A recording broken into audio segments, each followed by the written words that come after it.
Bonjour, bandeko na ngai, mbote na bino surtout bandeko na ngai, mbote na bino surtout bolinga mama Elianitu, mbote na bino surtout bosepelaka na mama Elianitu, mbote na bino surtout bato oyo bodisposaka ata na bino mpona kotala to mpe mpona koyoka ngai.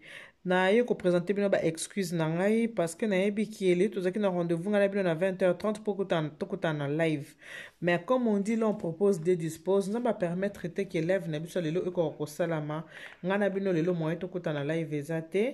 Yango na sengi bolimbisi na moni ko bande ko zela ngai, na moni bato bande ko tia commentaire, ba appel na bino tout ça yango na bino. Il faut na s'excuser et pas na bino bo comprendre. Ngai pour na journée à lelo tokutani te quand na milo on propose des dispose bolimbisa nga na zande ko na bino.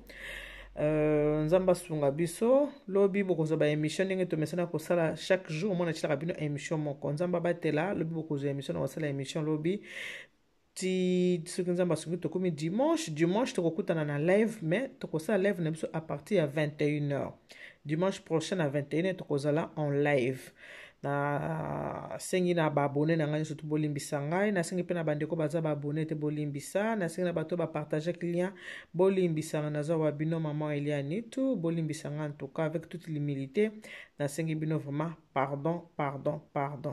J'espère bien que beaucoup comprendre ngai pe beaucoup yamba ba excuse nanga kanena lobaki. Dieu vous bénisse. God bless you. Mungu awabariki. Tata nzambe kalisa kumuna nzamba ni benshane bana betu bons. Bye bye.